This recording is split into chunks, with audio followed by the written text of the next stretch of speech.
Hello everyone, আসসালামু আলাইকুম। সবাই কেমন আছেন? আলহামদুলিল্লাহ আমি ভালো আছি। আজকে অনেক দিন পরে একটি লং ভিডিও নিয়ে চলে আসলাম আপনাদের মাঝে।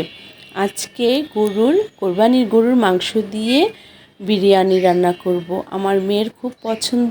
আবার চলে আসছে বাসায় মেহমান গ্রাম থেকে। আমার জন্য আম, কাঁঠাল, জাম্বুরা আরও অনেক কিছু নিয়ে এসেছে। সেটাও আপনাদের ছোট্ট ভিডিওতে আমি শেয়ার করেছি কিছু, আর এখন সব এই ভিডিওতে শেয়ার করব। তাই আজকে আমি গরুর বিরিয়ানি রান্না করব, সেটাই আপনাদের সাথে শেয়ার করব। আর এই রেসিপিটা ঠিক আমার মতো আমি করে রান্না করেছি। আমি কোনো ইউটিউব বা কারোটা দেখে আমি কোনো সময়ই রান্না করি না। আর কিছুটা আমার মায়ের কাছ থেকে আমি শেখা রেসিপি আপনাদের সাথে শেয়ারও করেছি, আবার বাকিটা করব। তাহলে চলে যাই মূল কথায়। এখন আমি 2 রকমের এখানে তেল দিয়ে দিয়েছি, সয়াবিন তেল আর সর্ষের তেল। সয়াবিন তেল আর সর্ষের তেল দিয়ে আমি আজকে বিরিয়ানিটা রান্না করব। আর এই সর্ষের তেল দিয়ে বিরিয়ানিটা রান্না করলে কিন্তু খুব মজা হয়। কে কীভাবে রান্না করেন আমি আবারও বলছি, আমি সেটা ফলো করে রান্না করি না। আমি যেভাবে রান্না করি সেটাই আপনাদের সাথে শেয়ার করছি। এখন দিয়ে দিলাম আমি গোটা মশলাগুলো। এখানে দারচিনি, এলাচি আর তেজপাতা এগুলো দিয়ে এখন পেঁয়াজের সাথে সুন্দর করে ভাজা ভাজা করে নেব।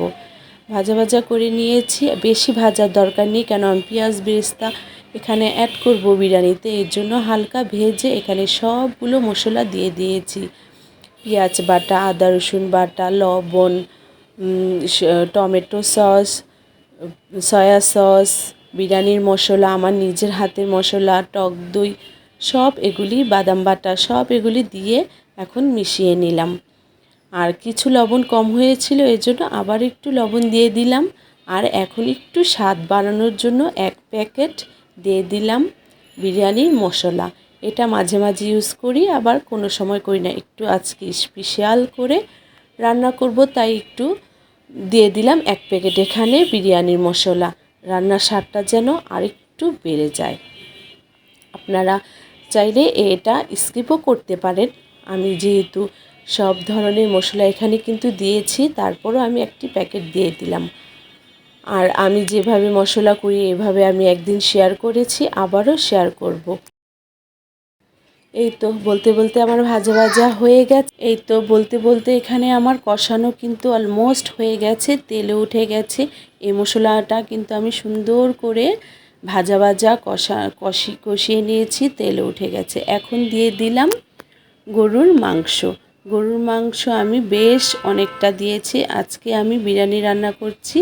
1.5 কেজি পরিমাণের মতো চাল নিয়ে নিলাম এখানে। চালগুলো এখন ফ্রেশ করে ধুয়ে সুন্দর করে ঝরিয়ে রাখবো। আর বিরিয়ানির চালটা আমি আগে থেকে সুন্দর করে ধুয়ে ঝরিয়ে রাখি, যেন চালটা দিতে ঝরঝরা থাকে, কোনো রকমের পানিটা না থাকে, তাহলে বিরিয়ানির ঝরঝরাটা খুব সুন্দর হয়। এখানে আমি 4-5 বারের মতো সুন্দর করে চালটা ধুয়ে এখন ঝরা দিয়ে রেখে দেব। আর এখানে আমার মাংসটা কিন্তু অর্ধেকটা সেদ্ধ হয়ে গেছে। সুন্দর করে সেদ্ধ করে নিলাম। এখন ভালো করে কষিয়ে একেবারে শুকিয়ে নেব। আর ওইখানে আমি চালটা সুন্দর করে ঝরিয়ে রেখেছি। এখন দিয়ে দেব বিরিয়ানির পোলাওটা বসিয়ে দেব। এই তো দেখতে পাচ্ছেন আরেক চুলায় আমি মাংসটা কমপ্লিট আমার রান্না। এখানে আমি পোলাও যেভাবে রান্না করে তেল পেঁয়াজ দিয়ে পানি দিয়ে দিয়েছি।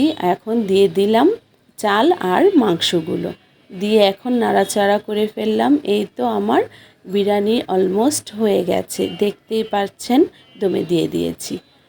এখন আরেকটু নাড়াচাড়া করে দিয়ে দেব 1 কাপ পরিমাণের মতো লিকুইড দুধ দিয়ে এখন আবারও দমে বসিয়ে দেব। এই তো আমার বিরিয়ানি রান্নাটা যদি ভালো হয়ে থাকে তাহলে অবশ্যই লাইক কমেন্ট শেয়ার করবেন। সাথে আমার ইউটিউব চ্যানেল আছে, ওখানে সাবস্ক্রাইব করে দিবেন। এখন দমে দিয়ে ফেলেছি। এখন আবারও একটু উঠিয়ে উল্টে পাল্টে দিয়েছি। এখন কমপ্লিট আমার বিরিয়ানির রান্নাটা। দেখতেই পাচ্ছেন কেমন লোভনীয় হয়েছিল। আর সত্যি কথা বলতে আমারটা আমি প্রশংসা করছি, অনেক মজা হয়েছিল। আর এখন কি কি এনেছে সেটাই আপনাদের সাথে শেয়ার করছি। গাছের কাঁঠাল, আম আর জাম্বুরা।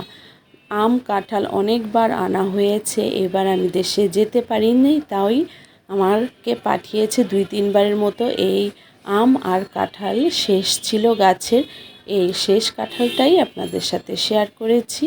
খুব মজা হয়েছিল, মিষ্টি হয়েছিল। এখানে আমার ভিডিওটা শেষ করছি। আল্লাহ হাফেজ।